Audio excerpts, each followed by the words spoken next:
अस्सलाम वालेकुम students, I hope आप सब ठीक होंगे। आज हम स्टार्ट करेंगे class 11 KPK book mathematics chapter 12 exercise 12.4 question number 2। अच्छा, क्वेश्चन नंबर 2 स्टार्ट करने से पहले आपको कुछ इंपॉर्टेंट बातें पता होनी चाहिए, जैसे कि sine theta, cos theta and tan theta का पीरियड क्या होता है। ठीक है, ये आपके पास एमसीक्यूज में भी पूछा जा सकता है। इसके अलावा ये इन क्वेश्चंस के लिए भी इम्पॉर्टेंट है। ठीक है, अगर मैं साइन एंड कॉस थीटा की बात करूँ तो इनका जो पीरियड आपके पास होता है वो दोनों का सेम होता है 2 पाई, जबकि टेन का पीरियड आपके पास क्या होता है, पाई होता है। ठीक है, इसके अलावा जो आपकी केपी के बुक में चैप्टर 12 में पेज 382 पे एक टेबल आपके पास गिवन है। आप लोगों ने क्या करना है, उसको अच्छी तरह से पढ़ लेना है एक दफ़ा। वो आपके पास एमसीक्यूज़ के लिए इम्पॉर्टेंट है। ठीक है, उसमें से एमसीक्यूज़ आपसे पूछे जा सकते हैं कि फलां की रेंज क्या है, इसकी डोमेन क्या है। ठीक है, मतलब किसी भी तरह से एमसीक्यूज़ पूछ सकते हैं वो वहाँ से। ठीक है, इसके अलावा क्वेश्चन नंबर 2 में आगे जो भी चीज़ें चाहिए होंगी मैं आपको साथ साथ बताती जाऊँगी। अभी हम लोग क्वेश्चन नंबर 2 को स्टार्ट करते हैं। क्वेश्चन नंबर 2 हमारे पास है कंप्यूट द फॉलोइंग एक्सप्रेशंस। ठीक है, सबसे पहले मेरे पास क्या यूज़ हो रहा है, आर्क कॉस। मैंने आपको पिछले क्वेश्चन में बताया था, क्वेश्चन नंबर 1 में, कि जब भी आपके पास आर्क यूज़ होगा, ठीक है, आगे जो भी आपके पास ट्रिग्नोमेट्री गिवन होगी, जैसे इस केस में मेरे पास ट्रिग्नोमेट्री कॉस गिवन है, तो आप लोगों ने लगा देना है उसके ऊपर इन्वर्स का साइन। ठीक है, आर्क जब भी गिवन होगा, आगे जो भी ट्रिग्नोमेट्री आपके पास होगी, आप लोगों ने उसके ऊपर इन्वर्स का साइन लगा देना है। मेरे पास ट्रिग्नोमेट्री कॉस गिवन थी, मैंने उसके ऊपर इन्वर्स का साइन लगा दिया। आगे जो है मैंने एज इट इज़ लिख देना है tan 3π/4। ठीक है, अच्छा, ये जो सा पाई है, पाई की वैल्यू वैसे हमें पता क्या होती है, 3.14, लेकिन जब पाई ऐसा एंगल एक करता है तो उसकी वैल्यू क्या होती है, 180 होती है। ठीक है, आप लोगों ने अब क्या करना है, कॉस इनवर्स tan 3 मल्टीप्लाई, मतलब मल्टीप्लाई का साइन डाल दें आप लोग बेशक, और पाई की वैल्यू पुट करेंगे 180 डिवाइडेड बाय 4 है मेरे पास, एज इट इज आ जाएगा। ठीक है, कॉस इनवर्स tan 3 मल्टीप्लाई 180 मेरे पास क्या आता है, 540 डिवाइडेड बाय 4 मेरे पास एज इट इज आ जाएगा। उसी तरह cos inverse as it is tan 540 divided by 4 मेरे पास क्या आता है, 135। ठीक हो गया, यहाँ तक मेरे पास आंसर आ गया। अब मैंने क्या करना है, अब इसके आगे से आप लोगों ने यूज़ करना है कैलकुलेटर को। कॉस इनवर्स मेरे पास एज इट इज़ चलता जाएगा। आप लोगों ने कैलकुलेटर यूज़ करते हुए tan 135 की वैल्यू निकालनी है। tan 135 आपके पास क्या आता है, -1। ठीक है, tan 135 की जगह मैंने कैलकुलेटर में वैल्यू पुट की तो मेरे पास वो क्या शो कर रहा था, -1 शो कर रहा था। अब आप लोगों ने लिखना है कैलकुलेटर में cos इनवर्स -1। अच्छा, इनवर्स कैसे आप लोग शो करते हैं कैलकुलेटर में, आप लोगों ने प्रेस करना है पहले शिफ्ट को प्रेस करने के बाद cos प्रेस करेंगे तो आपके पास cos इनवर्स आ जाएगा। cos इनवर्स -1 लिखेंगे तो आपके पास क्या आता है, 180। ठीक है, अब क्या मैं 180 की जगह लिख सकती हूँ पाई। ठीक है, क्योंकि मैंने आपको स्टार्ट में ही बताया था कि पाई की वैल्यू क्या होती है, वैसे तो 3.14 होती है, लेकिन जब वो ऐसा एंगल ऐड कर रहा होता है तब उसकी वैल्यू क्या होती है, 180 होती है। ठीक है, तो जहाँ पे पाई यूज़ हो रहा था वहाँ पे मैंने लिख दिया 180। अब चूँकि यहाँ पे मेरे पास 180 आया तो क्या मैं उसकी जगह पाई लिख सकती हूँ, मैंने यहाँ पे पाई लिख दिया। अच्छा, जब भी आपके पास बाहर यूज़ हो रहा होगा, ब्रैकेट के बाहर यूज़ हो रहा होगा आर्क कॉस या आर्क साइन या आर्क tan या कोई भी ट्रिग्नोमेट्री आपके पास आर्क के साथ गिवन होगी, तब आप लोगों ने उस केस में सोल्यूशन सेट जो है वो ज़रूर लिखना है। ठीक है, उस केस में हम लोग सोल्यूशन सेट कैसे लिखते हैं, जो आपके पास पॉसिबल सोल्यूशन आया है, मेरे पास पाया आया है। ठीक है, आप लोगों ने उसके साथ ऐड कर देना है उस ट्रिग्नोमेट्री का पीरियड। ठीक है, अब जैसे यहाँ पे मेरे पास ट्रिग्नोमेट्री क्या यूज़ हो रही है, कॉस यूज़ हो रही है, तो आप लोगों ने उसके पीरियड को साथ ऐड कर देना है।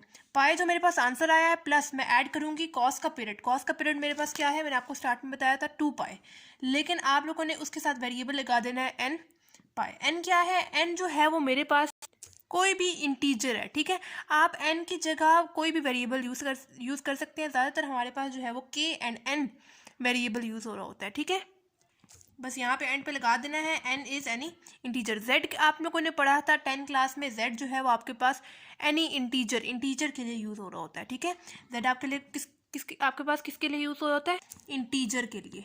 ठीक हो गया, एंड ये बस हमारे पास सोल्यूशन आ गया। ठीक है, अगर आपके पास यहाँ पे कॉस गिवन होगा तब आप लोगों ने यहाँ पे सोल्यूशन सेट लिखना है। ठीक है, लेकिन अगर आपके पास सिंपल कॉस गिवन होता, सिंपल ट्रिग्नोमेट्री कॉस गिवन होती, तब आप लोग यहाँ पे एंड पे सोल्यूशन सेट नहीं लिखेंगे। ठीक है, और दूसरे केस में आपके पास इस टाइप का सोल्यूशन आता भी नहीं है। ठीक है, तो अगला नेक्स्ट पार्ट हम लोग सॉल्व करते हैं, तब आपको सही से समझ आ जाएगी। तो सिंपल इस पार्ट में मैंने क्या किया है, आर्क कॉस मेरे पास गिवन था। मैंने आपको बताया था जब भी आपके पास आर्क गिवन होगा, आगे जो भी ट्रिग्नोमेट्री आपके पास गिवन होगी आप लोगों ने उसके ऊपर इन्वर्स का साइन लगा देना है। आगे वाली कहानी मैंने एज इट इज लिख दी tan 3 पाई बाई 4। फिर मैंने आपको बताया पाई की वैल्यू क्या होती है जब वो ऐसा एंगल कर रहा होता है, 180 होती है। मैंने पाई की जगह पुट कर दिया 183 मल्टीप्लाई 180 मेरे पास 540 आया, डिवाइडेड बाई 4 किया 135 आ गया। कैलकुलेटर यूज़ करते हुए tan 135 की वैल्यू निकाली, -1 शो करा था। इसके आगे दोबारा से मैंने कैलकुलेटर यूज़ करते हुए cos इनवर्स -1 की वैल्यू निकाली तो मेरे पास 180 शो करा था वो। फिर मैंने स्टार्ट में जैसे आपको बताया था 180 की वैल्यू पाई होती है, तो पाई की जगह मैंने 180 लिखा था, एंड 180 की जगह क्या मैं वापस ही पे दोबारा से पाई लिख सकती हूँ, मैंने 180 की जगह पाई लिख दिया। ठीक हो गया। फिर मैंने आपको बताया कि आर्क कॉस के केस में जब भी आपके पास ब्रैकेट के बाहर आर्क यूज़ हो रहा होगा तब आप लोगों ने एंड पे सोल्यूशन सेट लिखना है।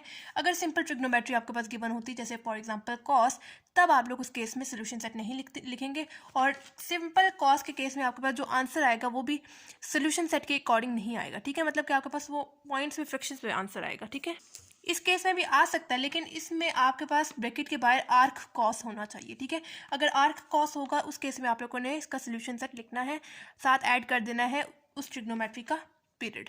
ठीक हो गया। सेकेंड पार्ट आपके पास गिवन है साइन tan इनवर्स 1/√3। ठीक है, इसको भी हम लोग वैसे ही सॉल्व करेंगे, लेकिन यहाँ पे हमारे पास स्टार्ट में आर्क नहीं यूज़ हो रहा। ठीक है, इस वजह से साइन मेरे पास एज इट इज आ जाएगा। यहाँ पे आप लोगों ने कैलकुलेटर यूज़ करते हुए इसकी वैल्यू निकालनी है। आप लोगों ने कैलकुलेटर में लिखना है tan इनवर्स। tan इनवर्स आप लोग कैलकुलेटर में कैसे लिखेंगे, आप लोगों ने प्रेस करना है शिफ्ट के बाद आप लोगों ने प्रेस कर देना है tan को, आपके पास tan इनवर्स क्यों हो जाएगा। ठीक है, tan इनवर्स 1/√3 लिखेंगे तो आपके पास वो क्या शो करता है, 30। तो इस पूरे की जगह आप लोगों ने क्या लिख देना है, 30, क्योंकि हम लोगों ने इस पूरे की वैल्यू निकाली है कैलकुलेटर के थ्रू। इसकी जगह मैं लिख रही हूँ 30। अब दोबारा से आप लोगों ने यूज़ करना है कैलकुलेटर। साइन 30 की वैल्यू मेरे पास क्या आती है, 1/2, या फिर आप लोग कह लें 0.5। ठीक है, बस इतना सा सोल्यूशन था। मैंने सिंपल कैलकुलेटर यूज़ करते हुए tan इनवर्स 1/√3 की वैल्यू निकाली, मेरे पास वो 30 शो कर रहा था। मैंने फिर दोबारा से कैलकुलेटर यूज़ किया, साइन 30 निकाला तो मेरे पास 1/2 आ गया, 0.5। ठीक हो गया। ये सेकेंड पार्ट था। अब थर्ड पार्ट सॉल्व करते हैं। इस केस में यहाँ पे मेरे पास आर्क नहीं यूज़ हो रहा। ठीक है, इस वजह से सिर्फ इतना सा ही आंसर आएगा, उसमें आप लोगों ने जो है वो पीरियड को साथ ऐड नहीं करना। थर्ड पार्ट है साइन आर्क कॉस -√3/2। ठीक है, साइन एज इट इज आ जाएगा। मैंने आपको क्या बताया था, जब भी आपके पास आर्क यूज़ हो रहा होगा, आगे जो भी ट्रिग्नोमेट्री आपके पास गिवन होगी आप लोगों ने लगा देना उसके ऊपर इनवर्स का साइन। मेरे पास कॉस यूज़ हो रहा था, मैंने उसके ऊपर इनवर्स का साइन लगा दिया, यानी -1। ठीक है, -√3/2 मेरे पास जो है वो एज इट इज आ गया। अब यहाँ से आगे आप लोगों ने यूज़ करना है कैलकुलेटर को। कॉस इनवर्स -√3 की वैल्यू, √3/2 की वैल्यू आपके पास क्या आती है, 150। ठीक है, इस पूरे की वैल्यू मेरे पास क्या आ गई, 150 आ गई। उसी तरह आप लोगों ने यूज़ करना है दोबारा से कैलकुलेटर। साइन 150 की वैल्यू आपके पास क्या आती है, 1/2, या आप लोग कह लें 0.5। ठीक है, दोबारा से ब्रैकेट के बाहर मेरे पास आर्क नहीं यूज़ हो रहा, अंदर यूज़ हो रहा है उससे कोई फ़र्क नहीं पड़ता। ठीक है, लेकिन आप लोगों ने बाहर देखना है। बाहर अगर नहीं यूज़ हो रहा तो आप लोगों ने सिंपल यहाँ तक आपका आंसर आएगा, लेकिन अगर यूज़ हो रहा था जैसे फर्स्ट पार्ट की तरह तो हम लोगों ने यहाँ पे फिर जो है वो उसका पीरियड के साथ उसको ऐड करना था। ठीक है, दोबारा से tan मेरे पास एज इट इज आ जाएगा। यहाँ पे देखें क्या यूज़ हो रहा है, आर्क कॉस।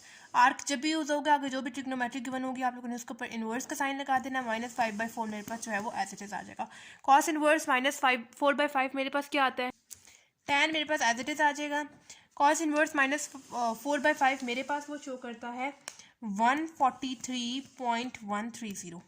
ठीक है, पॉइंट में मेरे पास आंसर आ गया। अब दोबारा से आप लोगों ने यूज़ करना है कैलकुलेटर को, एंड tan 143.130 आप लोग निकालेंगे तो आपको क्या शो करेगा, तो ऐसे में वो मुझे शो करता है -0.75। ठीक है, एंड ये आ गया मेरे पास फोर्थ पार्ट का आंसर। ठीक हो गया जी। अब हम लोग सॉल्व करने लगे हैं क्वेश्चन नंबर 3 को। क्वेश्चन नंबर 3 हमारे पास है find the exact value of each expression. जी, हमें यहाँ पे फाइंड करनी है बिल्कुल एग्जैक्ट वैल्यू। ठीक है, और सिंपल कैलकुलेटर को यूज़ करते हुए हम लोगों ने वैल्यूज़ निकालनी है। कॉस मेरे पास एज इट इज आ जाएगा। यहाँ पे मेरे पास क्या यूज़ हो रहा है, साइन इनवर्स √2/2। यहाँ पे आप लोगों ने यूज़ करना है कैलकुलेटर को और इसकी वैल्यू निकाल देनी है। साइन इनवर्स √2/2 आपको कैलकुलेटर क्या शो करता है, 45। ठीक है, इस पूरे को सॉल्व करते हुए मेरे पास क्या आ गया, 45 आ गया। अब दोबारा से आप लोगों ने यूज़ करना है कैलकुलेटर को। cos 45 का आंसर आपके पास वो शो करेगा √2/2, या पॉइंट्स में अगर आप लोग लिखें तो आपको शो करेगा 0.7071। ठीक है, एंड ये हमारे पास एग्जैक्ट हम लोगों ने वैल्यू निकाल दी। जी सेकेंड पार्ट है tan cos इनवर्स √3/2। इसको भी हम लोग कैलकुलेटर यूज़ करते हुए निकालेंगे। tan मेरे पास एज इट इज आ जाएगा। अब आप लोगों ने यूज़ करना है कैलकुलेटर को। cos इनवर्स √3/2 आपके पास क्या आता है, इसको सॉल्व करते हुए मेरे पास वो शो करता है 30। अब दोबारा से आप लोगों ने यूज़ करना है कैलकुलेटर को। tan 30 आपके पास क्या आता है, √3/3, या अगर आप लोग पॉइंट्स में निकालते हैं तो 0.5773। ठीक हो गया, हम लोगों ने एग्जैक्ट वैल्यू निकाल दी। थर्ड पार्ट है सीकेंट कॉस इनवर्स 1/2। ठीक है, सीकेंट मेरे पास फिलहाल एज इट इज लिखा है, या आप लोगों ने यूज़ करना है कैलकुलेटर यूज़ करते हुए इसकी वैल्यू निकालनी है। कॉस इनवर्स 1/2 मेरे पास क्या शो करता है कैलकुलेटर, 60। ठीक है, 60 यहाँ पे मैंने लिख दिया। अब जो है आप लोगों ने इसको कैसे सॉल्व करेंगे। यहाँ पे तो मेरे पास जब tan 30 आ रहा था, cos 45 आ रहा था, वो तो मैंने कैलकुलेटर में लिखा जल्दी जल्दी से और मेरे पास आंसर आ गया। लेकिन कैलकुलेटर में मेरे पास सीकेंड नहीं आता, तो मैं कैसे इसको सॉल्व करूँ। आप लोगों ने चैप्टर 10 में पढ़ा था कि cos थीटा आपके पास किसके इक्वल होता है, 1/सीकेंड थीटा के। उसी तरह आपके पास सीकेंड थीटा किसके इक्वल होता है, 1/cos थीटा के। ठीक है, cos थीटा मेरे पास 1/सीकेंड थीटा के इक्वल होता है, इस तरह सीकेंड थीटा मेरे पास 1/cos थीटा के इक्वल होता है। तो क्या मैं सीकेंड की जगह लिख सकती हूँ 1/cos। सिर्फ आप लोगों ने जो है वो थीटा को रिप्लेस कर देना है 60 से। ठीक है, थीटा की जगह मेरे पास यहाँ पे क्या यूज़ हो रहा था, 60 यूज़ हो रहा था, इस वजह से मैंने थीटा को रिप्लेस कर दिया 60 से। तो मेरे पास किसके इक्वल होगा, 1/cos। सिर्फ थीटा की जगह हम लोगों ने वही चेंजेस कर देनी है जो कि यहाँ पे की है। 60 यहाँ पे लिखा है तो यहाँ पे भी 60 लिखेंगे। तो सीकेंड 60 मेरे पास किसके इक्वल होगा, 1/cos 60 के।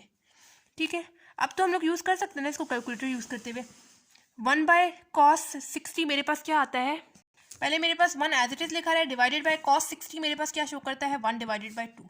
ठीक है, 1 डिवाइडेड बाय, यहाँ पे देखिए मेरे पास 1/2 डिवाइड हो रहा है, मुझे इसको मल्टीप्लाई करवाना है। तो मैं क्या करूँगी, जब भी किसी चीज़ को डिवाइड से मल्टीप्लाई हम लोग करवाते हैं तो जो चीज़ यहाँ पे जो डिनोमिनेटर में होती है वो नॉमिनेटर में आ जाती है, एंड जो नॉमिनेटर में होती है वो डिनोमिनेटर में चली जाती है। ठीक है, डिवाइड से जब मुझे मल्टीप्लाई करवाना है, जो चीज़ आपके पास डिनोमिनेटर में होती है वो नॉमिनेटर में चली जाती है, जो नॉमिनेटर में होती है वो डिनोमिनेटर में चली जाती है। 1 × 2 मेरे पास क्या हो जाएगा, 2 डिवाइडेड बाय 1। नीचे 1 हो तो उससे कोई फर्क नहीं पड़ता, लेकिन अगर यही 1 ऊपर होता तब इससे फर्क पड़ता। तो 2 डिवाइडेड बाय 1 क्या मैं इसकी जगह लिख सकती हूँ 2, एंड मैंने लिख दिया, एंड ये मेरे पास आंसर आ गया थर्ड पार्ट का। फोर्थ पार्ट है कॉसिकेंट tan इनवर्स 1। ठीक है, कॉसिकेंट फिलहाल मेरे पास एज इट इज लिखा है, tan इनवर्स 1 आप लोगों ने यूज़ करना है कैलकुलेटर को। tan इनवर्स 1 कैलकुलेटर आपको क्या शो करता है, 45। ठीक है, 45 मैंने लिख दिया। अब जो है ये सीकेंड के साथ हम लोग कैसे कैलकुलेटर यूज़ करते हुए इसको सॉल्व करें। कैलकुलेटर में तो कॉसिकेंट नहीं आता, तो आप लोगों ने पढ़ा था 10th चैप्टर में कि कॉसिकेंट थीटा आपके पास किसके इक्वल होता है, 1/sin थीटा के इक्वल। ठीक है, उसी तरह साइन थीटा आपके पास किसके इक्वल होता है, कॉस सीकेंड 1/cosecant थीटा के इक्वल। ठीक है, कॉसिकेंट थीटा आपके पास 1/sin थीटा के इक्वल होता है, साइन थीटा आपके पास 1/cosecant थीटा के इक्वल होता है। अब सिंपल यहाँ पे मेरे पास थीटा तो नहीं यूज़ हो रहा, थीटा की जगह 45 यूज़ हो रहा है। आप लोगों ने थीटा को रिप्लेस कर देना 45 से। क्या मैं लिख सकती हूँ कॉसिकेंट 45 मेरे पास किसके इक्वल होगा, 1/sin 45 के। जो चीज़ यहाँ पे हम लोगों ने थीटा की जगह चेंज किया वो यहाँ पे भी हम लोग कर देंगे। ठीक है, तो कॉसिकेंट 45 मेरे पास किसके इक्वल होगा, 1/sin 45 के। ठीक है, अब आप लोगों ने 1 मेरे पास फिलहाल एज इट इज लिखा है, पहले नीचे डिनोमिनेटर को सॉल्व कर लें। sin 45 आपके पास क्या आता है, √2/2। अगेन वही वाला काम करेंगे, डिवाइड से जब मुझे मल्टीप्लाई करवाना है तो जो चीज़ आपके पास यहाँ पे डिनोमिनेटर में होती है वो ऊपर जब हम लोग मल्टीप्लाई करवाते हैं, डिवाइड से मल्टीप्लाई करवाते हैं, जो चीज़ डिनोमिनेटर में होती है वो नॉमिनेटर में चली जाती है, जो नॉमिनेटर में होती है वो डिनोमिनेटर में चली जाती है। ऐसे 1 × 2 मेरे पास क्या हो जाएगा, 2 डिवाइडेड बाय √2। ठीक है, आप बेशक इसका आंसर पॉइंट्स में निकाल दें। तो आपके पास क्या आता है, √2, या फिर आप लोग लिख दें 1.4142। ठीक हो गया। कॉसिकेंट 45, पहले मैंने tan इनवर्स 1 को यूज़ करते हुए इसकी वैल्यू निकाली, 45 आ रहा था। फिर मैंने तो मुझे तो कैलकुलेटर में कॉसिकेंट लिखना ही नहीं आता, मतलब कैलकुलेटर में कॉसिकेंट तो आता ही नहीं है। लेकिन मैंने पढ़ा था कि कॉसिकेंट थीटा किसके इक्वल होता है, 1/sin थीटा के इक्वल होता है। तो थीटा को सिंपली मैंने रिप्लेस कर दिया 45 से। कॉसिकेंट 45 मेरे पास किसके इक्वल होगा, 1/sin 45 के। ठीक है, कॉसिकेंट की जगह मैंने लिख दिया 1/sin 45। पहले डिनोमिनेटर को मैंने सॉल्व किया, 1 ऊपर एज इट इज लिखा है, डिवाइडेड बाय sin 45 का आंसर मेरे पास क्या है, √2/2। ये जो सा 2 यहाँ पे मतलब यहाँ पे जो चीज़ मेरे पास डिवाइड हो रही है, जब मुझे उसको मल्टीप्लाई में कन्वर्ट करना है तो मैंने सिंपली क्या करना होता है, जो चीज़ मेरे पास डिनोमिनेटर में लिखी होती है, ये डिनोमिनेटर है, ये नोमिनेटर है।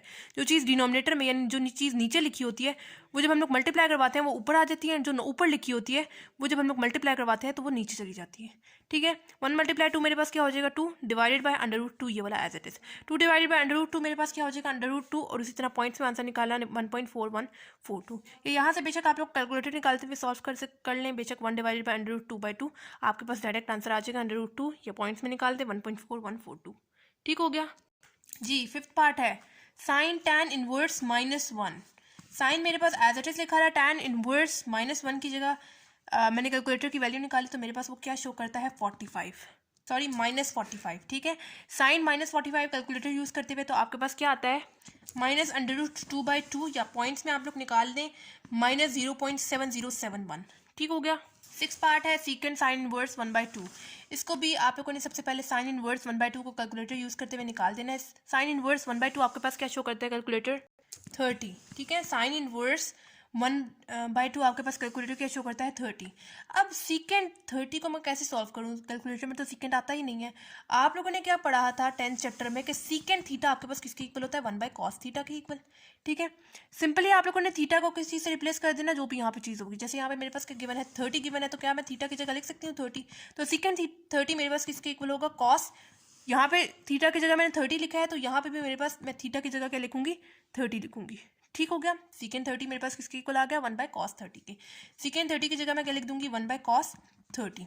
अब ऊपर फिलहाल 1 एज इट इज लिखा है डिवाइडेड बाय cos 30 को पहले आप लोग सॉल्व करेंगे। cos 30 आपके पास क्या आता है √3/2। ठीक है, √3/2। अब यहाँ पे हम लोग अगेन 4th पार्ट वाला काम करेंगे।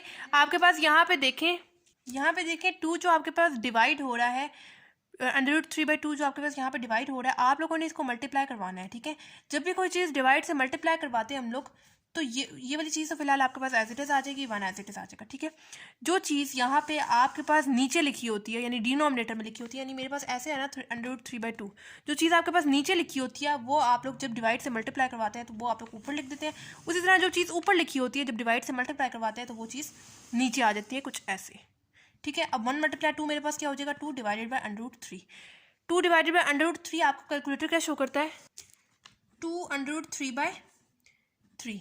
ठीक है, इससे आगे कैलकुलेटर कैसे हमें आंसर दिया है, आपके पास जब भी डिनोमिनेटर में इरेशनल नंबर आ जाए, कोई अंडर वाला नंबर आ जाए, जैसे यहाँ पे आ गया है मेरे पास √3, तो आप लोग उसको ऐसे नहीं छोड़ना, आप लोगों ने उसको रैशनलाइज करना है। रैशनलाइज हम लोग कैसे करते हैं, यहाँ पे मैं कुछ कर रही हूँ स्टेप्स। ठीक है, मेरे पास क्या लिखा हुआ है 2 डिवाइडेड बाय √3। रैशनलाइज हम लोग कैसे करते हैं, आप लोगों ने जो चीज़ आपके पास डिनोमिनेटर में है उसको आप लोगों ने ऊपर मल्टीप्लाई भी करवा देना है एंड नीचे डिवाइड भी करवा देना है ऐसे। ठीक है, मल्टीप्लाई करवाऊंगी तो 2√3 मुझे देगा, डिवाइडेड बाय यहाँ पे देखें √3, उसी तरह √3, तो क्या मैं इसकी जगह लिख सकती हूँ √3 ऊपर स्क्वायर। ठीक है, अब ये वाला जो स्क्वायर है वो इस √से कैंसिल आउट हो चुका है। यहाँ पे मैंने क्या किया है, देखिए मेरे पास स्क्वायर, किसी भी चीज़ के ऊपर अगर स्क्वायर लिखा हो तो उसका क्या मतलब है कि वही चीज़ यहाँ पे कितनी दफ़ा मल्टीप्लाई हो रही है 2 दफ़ा मल्टीप्लाई हो रही है। उसी तरह अगर मेरे पास पावर में होता 4 ले लेते हैं, ठीक है, 3 की पावर 4 लिखी होती तो उसका मतलब कि यहाँ पे 3 जो है वो कितनी दफ़ा 4 दफ़ा मल्टीप्लाई हो रहा है। ठीक है, उसी तरह जितनी भी पावर आप लोग लिखते जाएंगे, 9 ले लें, 10 ले लें, जितनी भी लिखते जाएंगे मतलब ये वाला जो नंबर है वो उतनी दफ़ा नीचे मल्टीप्लाई हो रहा है। तो यहाँ पे मेरे पास 2 दफ़ा सेम नंबर मल्टीप्लाई हो रहा था, तो क्या मैं उसकी जगह स्क्वायर लिख सकती हूँ, मैंने स्क्वायर लिख दिया, जो स्क्वायर है वो तो अंडर से कैंसिल आउट हो गया, ऊपर मेरे पास क्या रह गया 2√3 डिवाइडेड बाय नीचे क्या रह गया 3, एंड ये हमें कैलकुलेटर ने फाइनल आंसर दिया है रैशनलाइज करके खुद 2√3/2। ठीक है, ठीक है, सिंपल इस पार्ट में मैंने क्या किया है, साइन इनवर्स 1/2 कैलकुलेटर यूज़ करते हुए मैंने निकाला 30 आ गया। सीकेंड 30, सीकेंड मुझे पता है किसके इक्वल होता है 1/cos के इक्वल होता है। थीटा को मैंने रिप्लेस कर दिया 30 से, सीकेंड 30 मेरे पास किसके इक्वल आ गया 1/cos 30 के। उसके बाद मैंने कैलकुलेटर यूज़ करते हुए cos 30 की वैल्यू निकाली, √3/2 आ रहा था। आप लोग बेशक यहाँ से डायरेक्ट कैलकुलेटर यूज़ करते हुए ये वाला आंसर निकाल लें। ठीक है, लेकिन आपको ये वाले स्टेप्स भी पता होने चाहिए। अगर कोई चीज़ यहाँ पे मेरे पास डिवाइड हो रही होती है, डिवाइड से मुझे मल्टीप्लाई करवाना होता है, जो चीज़ डिनोमिनेटर में होती है वो नॉमिनेटर में चली जाती है, उसी तरह जो चीज़ नॉमिनेटर में होती है वो डिनोमिनेटर में चली जाती है, कुछ ऐसे।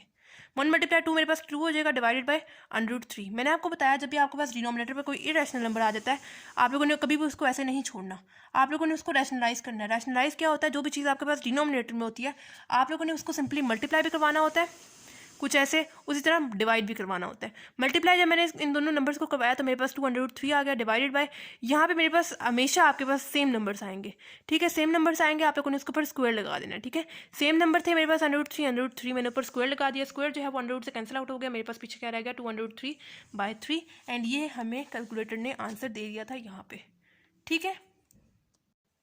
तो ये था हमारे पास एक्सरसाइज 12.4 का क्वेश्चन नंबर 2 और 3। अच्छा, मैथ्स में मैथ्स आपसे बहुत ज़्यादा प्रैक्टिस मांगता है, ठीक है। जितनी अच्छी आपकी प्रैक्टिस होगी उतने अच्छे आपके नंबर आ सकते हैं। तो ज़्यादा कुछ नहीं था इन क्वेश्चंस में, सिर्फ आपको पीरियड याद रखना है और ये क्वेश्चंस जो है वो आपके पास एमसीक्यूज़ के लिए इंपॉर्टेंट है। सब्जेक्टिव में ये नहीं आ सकते, एमसीक्यूज़ के लिए बार ये इंपॉर्टेंट है। और आगे वाले क्वेश्चंस के लिए एक्सरसाइज 12.4 के अगला वाला क्वेश्चन जो है क्वेश्चन नंबर 5 एंड 12.5 एंड 12.6 के लिए कॉन्सेप्ट है, ठीक है। तो अगर पिछला वाला आता होगा तभी आप लोग अगला वाला कर सकते हैं, तो इन क्वेश्चंस की एक बार ज़रूर प्रैक्टिस कीजिएगा। इसके अलावा अगर आपको कोई भी प्रॉब्लम हो या कोई क्वेश्चन समझ नहीं आ रहा तो आप लोग मुझसे कमेंट बॉक्स में पूछ सकते हैं। इसके अलावा आप लोगों ने मुझे ये भी बताना है कि आपको मेरी वीडियोस कैसी लग रही हैं, क्या ये हेल्पफुल है या नहीं है, और आपने मेरे चैनल को सब्सक्राइब भी करना है ताकि मेरी सारी वीडियोस आपकी तरफ टाइमली पहुंच जाएँ, और अपने फ्रेंड्स वगैरह के साथ भी शेयर करें ताकि उनका भी फ़ायदा हो जाए। तो मिलते हैं नेक्स्ट वीडियो में, तब तक के लिए अल्लाह हाफिज़।